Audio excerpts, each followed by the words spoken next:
Morning, everyone. Sunday morning. Sun's coming up. I'm out here, just kind of puttering, wandering. I've got to get all this rubbish cleaned up. All the small rubbish wood. Some of it's good for firewood still. Other stuff will just be campfire stuff, outdoor stuff for us in the camp. But look at this. Look at this. Look at how some of this is checking up. Look at that guy. Beautiful. Beautiful, beautiful, beautiful. Popped a seal on my splitter. So we've been splitting by hand.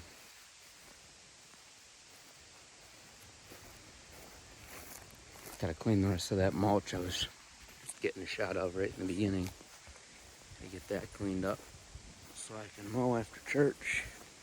It's about 8 o'clock right now. I gotta get leaving for church here soon. On communion duty. Check out this little project. I'm on communion duty today. Cold hardy fig. Seem to make it. We also have a pawpaw, which is known as the custard apple or the Indian apple. Would have grown wild in these forests many moons ago, but has all been pretty much logged out of existence. I almost said into existence, but out of existence. We're trying to bring it back. We've got a few of them here. There's that pawpaw there. This one I thought was dead. I'm gonna move it in the fall. There's a little one hiding down there. Like I said, I thought he was dead.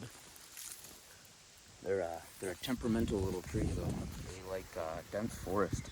They can actually get their bark is so sensitive to sunlight because they're used to growing in dense forests that they almost get the equivalent to sunburn for us until they're about 7 years old. I think these ones are about 4 or 5 years old.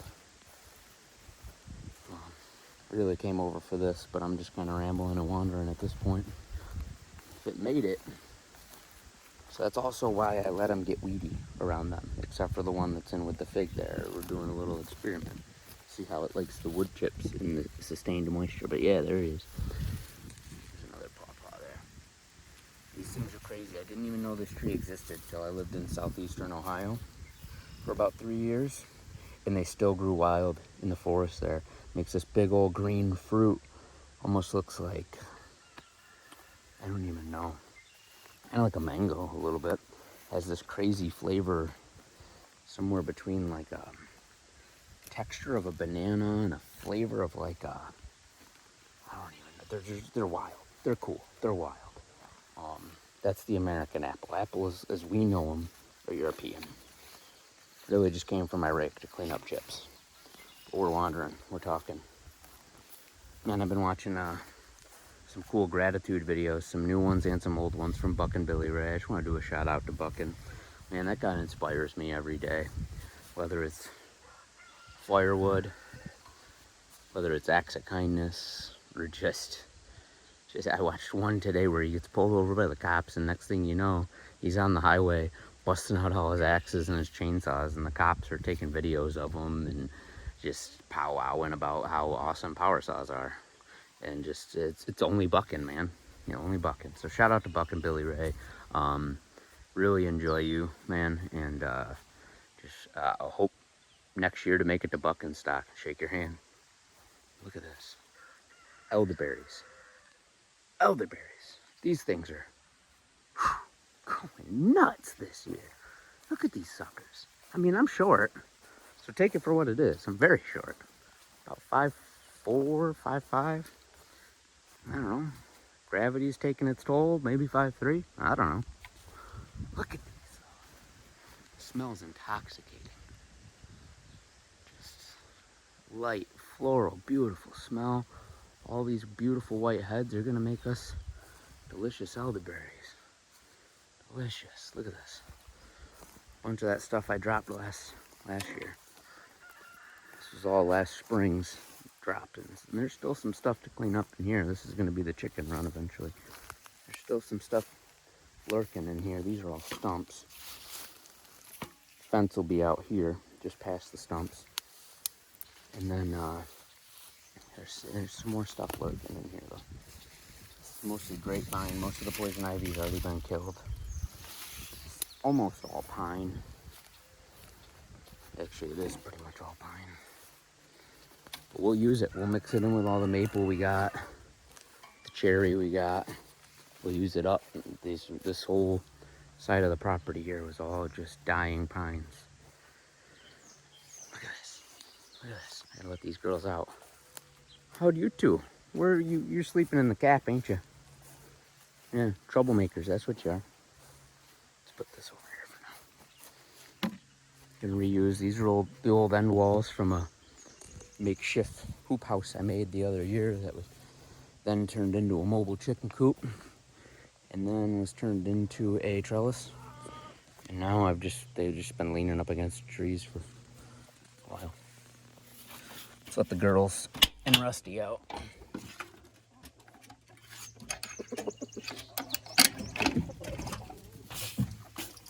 Tell you what, for a little over 80 bucks into this whole thing, been using it for 4 years now, something like that. I'll take it. Gonna be retiring it hopefully by next summer, but I'll take it. It's good investment. Well, raspberries, they're miserable.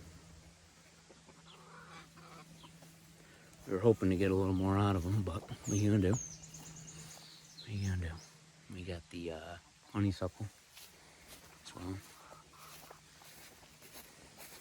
One more thing I'd like to show everyone before I sign off. High tunnel, or polytunnel going up. Peas, we got peas coming out of our ears, man. Haven't even been able to pick them fast enough.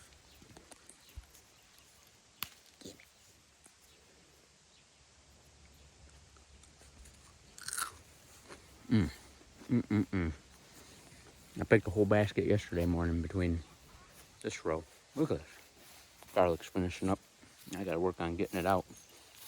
Don't know if I'll get to it today, but definitely this week. And we got all these ones that are swelling already. So we're gonna leave those for our seed stock. But there's still some good ones.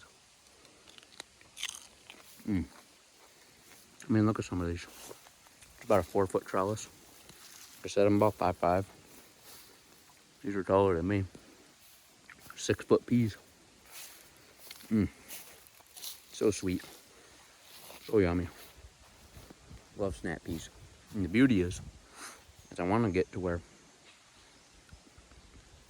with the rotations here in our garden, this pea bed, these peas come out. When the garlic goes back in the fall, it goes into this bed. This garlic goes into this bed. It all rotates this way. So then, this next bed where that bucket's sitting, there'll be peas next year. This bed will be peas next year. Garlic will be where the peas is. And have been inoculating it with Endure, which is an organic legume inoculant. So the thought process is not only do they have beautiful friable root systems that just make beautiful organic matter in the soil, but if we're inoculating the seed when we're planting them, ideally building nitrogen back into our soil too.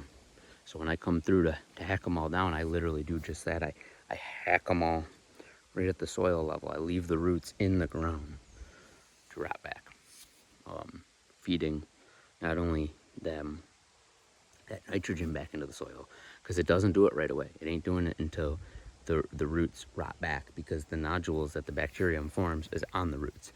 So those roots have to break down back into the soil for that nitrogen to be released back into that soil.